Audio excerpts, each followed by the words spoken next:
Good morning everyone. সকাল সকাল রান্নাবান্না শেষ করে চললাম বাজারে। এবার বাজারে ছিল আমার মাসের বাজার করা এবং তার সঙ্গে আমার ভাই এবং তার পুরো ফ্যামিলির জন্য কিছু কাপড় চোপড় কেনার ছিল, কারণ আমার মা আমেরিকায় ভাইয়ের কাছে যাচ্ছে।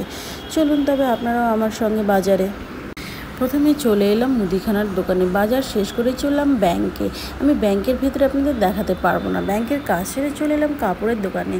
আর এখানে আমি আমার ভাইয়ের জন্য একটা টি শার্ট পছন্দ করছিলাম। আপনারা কমেন্ট করে জানাবেন এই টি শার্টগুলোর মধ্যে কোনটা ভালো লাগছে। হ্যাঁ, এটা ছিল ডিয়ার ক্লাব এবং মন্টে কার্লোর কিছু ব্র্যান্ডের টি শার্ট। বাকি কেনাকাটি আমার আগে হয়ে গেছিল, সবার জন্য কেনা হয়ে গেছে, কিন্তু আমি সময়ের অভাবে আপনাদের সঙ্গে শেয়ার করতে পারলাম না, তার জন্য দুঃখিত। আমি অন্য কোনো সময় অবশ্যই নিয়ে আসবো। এরপর চলে এলাম আমুলের দোকানে, সেখানে কিছু নেওয়ার ছিল। এখন বাজে দুপুর 12টা। চললাম বালুরঘাটের উদ্দেশ্যে। বালুরঘাটের নতুন একটা রুমের জন্য খোঁজ পেয়েছি, সেখানে যাচ্ছে। মেয়ের পড়াশোনার জন্য খুব প্রবলেম হচ্ছে, তাই আমরা বালুরঘাটে নতুন বাড়ি খুঁজছি। আর এই সময় আমরা লেভেল ক্রসিংয়ে আটকা পড়ে আছি, কারণ দুপুর 12টার সময় বালুরঘাট শিলিগুড়ি এনজিবি ট্রেন চলে গেছে। এবার ট্রেন লাইন পার করে চললাম বালুরঘাটে।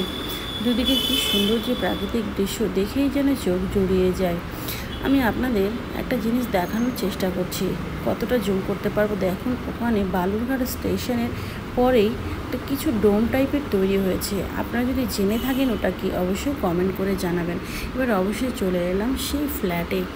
আমরা একটা ফ্ল্যাটের খোঁজ পেয়েছি, সেই ফ্ল্যাটটা দেখতে চলে এসেছি। হ্যাঁ, তার আগে মেয়েকে স্কুল থেকে নিয়েছি, তারপরেই এসছি। এবার চলুন তবে ফ্ল্যাটটা দেখা যাক কেমন লাগে।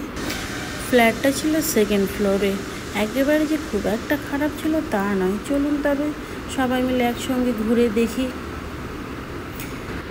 মেন এন্ট্রান্সের পরে এটা ছিল একটা বেডরুম, তারপরে ড্রয়িং, কিচেন আর সঙ্গে আর একটা বেডরুম। মোটামুটি একটা ছিল, সেটাকে ভালোভাবে নিট অ্যান্ড ক্লিন করে থাকার উপযোগী করে নিতে হবে। আমাদের তো ফ্ল্যাটটা খুব খারাপ লাগেনি, ভালো লেগেছে। দেখুন ড্রয়িং রুমের এই জানালা থেকে যে ভিউটা কত সুন্দর। আর এখানে বেশ সুন্দর, মানে চারিদিকে যে একটা প্রাকৃতিক পরিবেশের দৃশ্য দেখা যাচ্ছে, সব দারুণ লাগছিল। এরপর চলে এলাম ছাদে। ছাদ থেকে যেন গোটা বালুরঘাটটাকে দেখতে এতটা ভালো লাগছিলো, দূর সরানোই যাচ্ছিল না।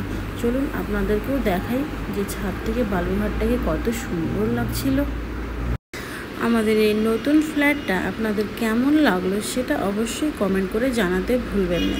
আর হ্যাঁ, এটাকে আবার সাজিয়ে গুছিয়ে যখন আবার আমাদের থাকার উপযোগী করে তুলব, অবশ্যই তার একটা ভিডিও আপনাদের দেখাবো। ততক্ষণ ভালো থাকবেন, সুস্থ থাকবেন।